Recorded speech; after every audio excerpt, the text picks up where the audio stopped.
So what's the grapes we're talking about today? So we are back to our Bordeaux series, and basically what that is identify a property that's called Grand Cru Classe, and give you a little bit of heads up about the property today, what's going on, and bring up a little bit of a past of what I saw in this vineyard. So today we're actually tasting a wine that's pronounced Montrose, and it's a very interesting property because it's in Estephe.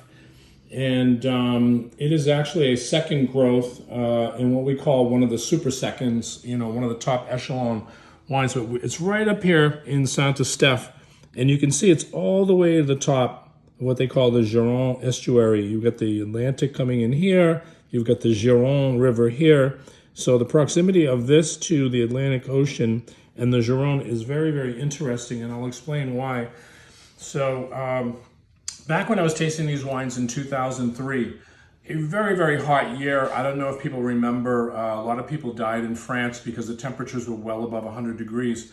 So we didn't know what quite to expect in the wines. So when we were tasting a lot of the wines in Bordeaux, and of course, I'm tasting well over 500 wines, I had some questions. So I asked one of the negociants that we were dealing with, and it was actually a company called Sauvex, Justin Onklin, and his partner Louis Bellon, who owned Pré Lachine.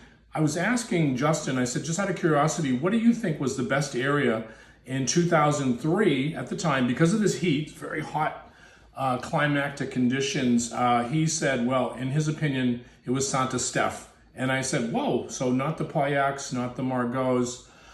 He said, no, and there's a really simple reason for it, because Estephe is all the way to the top of the Gironde estuary. So these wines, even though it was hot, they have clay soils there that retain the water, which is very, very important, especially when it's hot. And then you have these cool maritime breezes that actually affect the grapes and make them not so overripe. And that was kind of the question that we thought coming back, and we thought 2003 was going to be a very, very overripe year. And now we're coming back, and here I am in Bordeaux in 2022, tasting very identical vintage, very hot. We're thinking again, we're saying, okay, what were the best wines? What was the problems with the heat and everything like that? And come back, and I'm tasting this wine, and 2022 is one of the stars of the vintage Montrose. Actually, 2003, fascinating time for me. I'm asking Justin, okay, so you're thinking 2003. I noticed the Montrose in 2003 was fabulous. How many cases can I have? And of course, he's asking me, how much you like? And I said, I'd like 20 cases. And he said, not a problem. So that year, when we buy the wine, it was $800 a case, pack of 12. And then Robert Parker comes out, does his assessment, and of course, what does he say? Estephe was the best area.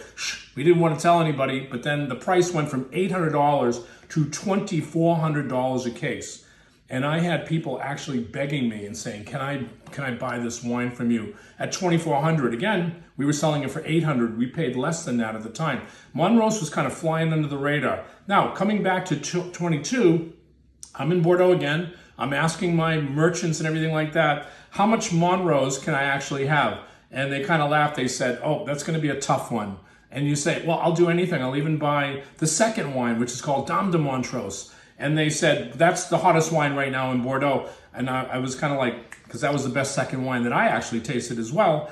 But, come to taste this wine, the 22 vintage. My notes are a dark inky color, glorious nose of fresh crust, berry fruit, mineral tone clay, forest scent, spices all in unison, deep, full-bodied, rich fruit in the palate, lush, broad, expansive mouthfeel in the front, and a lovely fruit, spice, mineral tone salinity in the back. Long, lengthy finish. I said rock star of a wine. Best tasted wine for me in Bordeaux.